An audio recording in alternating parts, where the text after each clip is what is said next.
नमस्कार।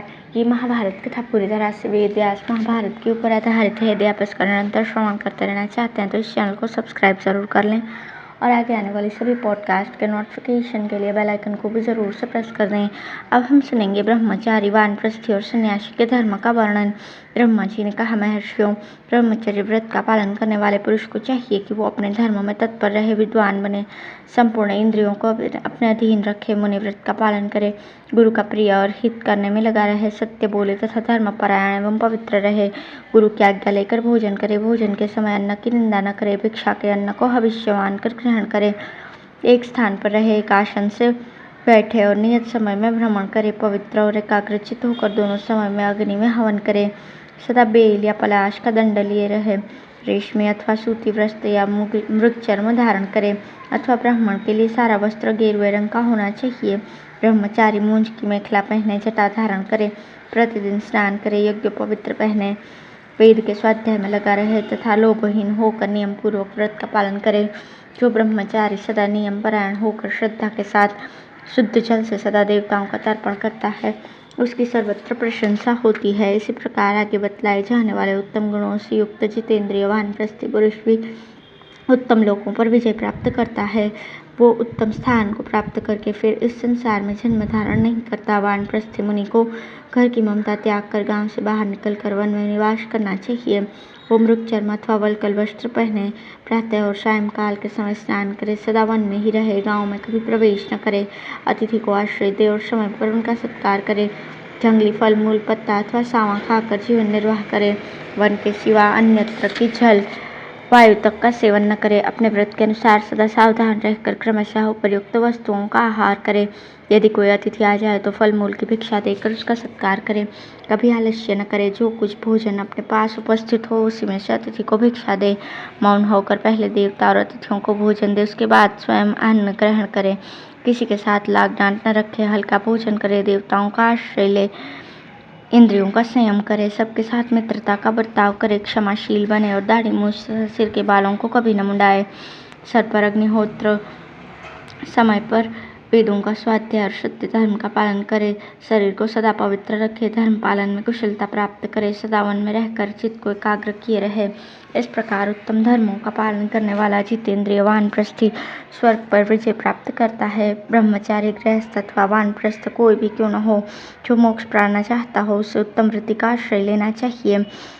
वानप्रस्थ की अवधि पूरी करके संपूर्ण भूतों को वरदान देकर कर्म त्याग रूप संस्कार धर्म का पालन करके संन्यास को धारण करे, सब प्राणियों के सुखों में सुख माने, सबके साथ मित्रता रखे, समस्त इंद्रियों का संयम और मुनिवृत्ति का पालन करे, बिना याचना किए, बिना संकल्प के दैवात जो अन्न प्राप्त हो जाए उस भिक्षा से जीवन निर्वाह करे।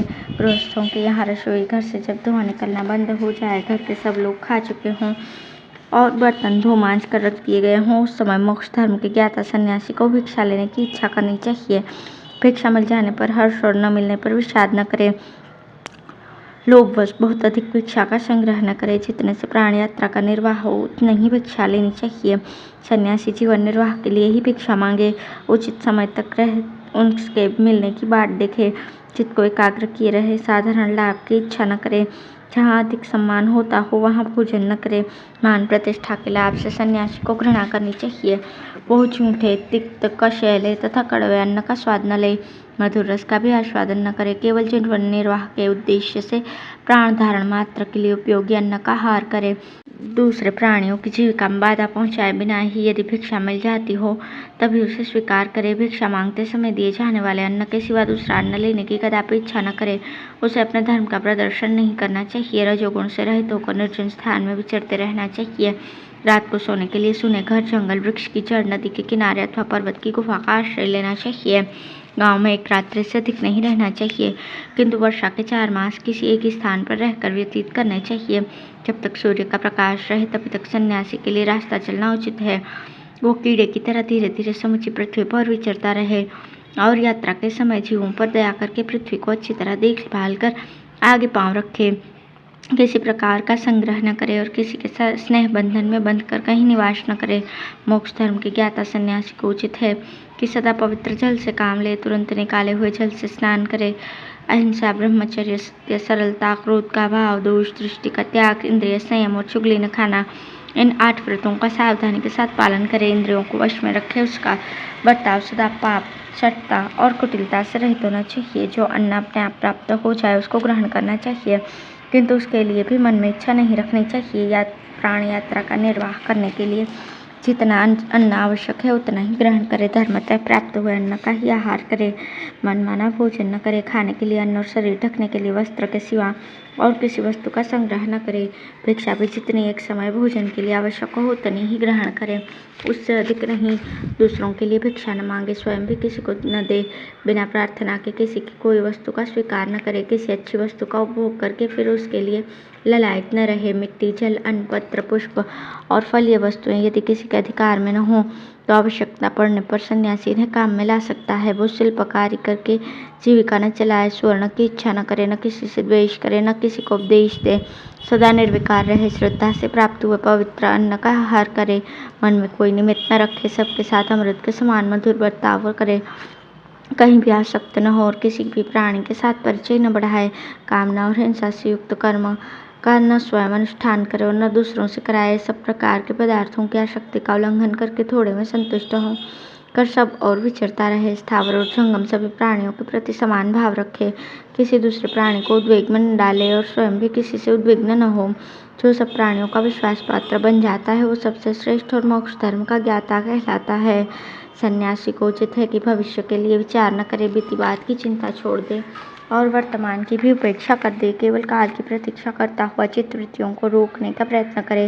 नेत्र से, मन से और वाणी से किसी वस्तु को दूषित न करे। सबके सामने या दूसरों की आंख बचाकर कोई की बुराई न करे। जैसे कछुआ अपने अंगों को सब ओर से समेट लेता है, उसी प्रकार इंद्रियों को विषयों की ओर से हटा ले। इंद्रिय, मन और बुद्धि को दुर्बल करके निश्चित हो जाए। संपूर्ण तत्वों का ज्ञान प्राप्त करे। द्वंद्वों से प्रभावित न हो, किसी के सामने माथा न टेके, स्वाहाकार का परित्याग करे, ममता और अहंकार से रहित हो जाए। योगक्षेम की चिंता न करे, मन पर विजय प्राप्त करे। जो निष्काम, निर्गुण, शांत, अनासक्त, निराश्रय, आत्मपरायण और तत्व का ज्ञाता हो वो निस्संदेह मुक्त हो जाता है। जो मनुष्य हाथ, पैर, पीठ, मस्तक और उदर आदि अंगों से रहित, गुण कर्मों से हीन, केवल निर्मल, स्थिर, रूप, रस, गंध, स्पर्श और शब्द से रहित, श्रेय, अनासक्त, मन से हीन, निश्चित, अविनाशी, दिव्य और संपूर्ण प्राणियों में स्थित आत्मा को देखते हैं, उनकी कभी मृत्यु नहीं होती। उस आत्म तत्व तक बुद्धि, इंद्रिय और देवताओं की भी पहुँच नहीं होती। वेद, यज्ञ, लोक, तप और व्रत का भी वहाँ प्रवेश नहीं होता। वहाँ केवल ज्ञानवान महात्मा किसी प्रकार का बाह्य चिन्ह धारण किए बिना ही जा सकता है। इसलिए बाह्य चिन्हों से रहित धर्म को जानकर उसका यथार्थ रूप से पालन करना चाहिए। विद्वान पुरुष को उचित है कि वो विज्ञान के अनुरूप आचरण करे, मूढ़ न होकर भी मूढ़ के समान बर्ताव करे, किंतु अपने किसी व्यवहार से धर्म को कलंकित न करे। जिस काम के करने से समाज के दूसरे लोग अनादर करें वैसा ही कार्य सदा करता रहे, किंतु सत्पुरुषों के धर्म की निंदा न करे। जो इस प्रकार का बर्ताव करते हुए धर्म का पालन करता है वो श्रेष्ठ मुनि कहलाता है।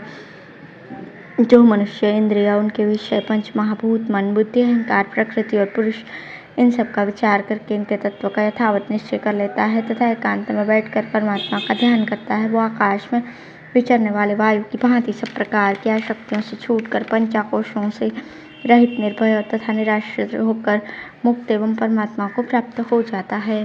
धन्यवाद।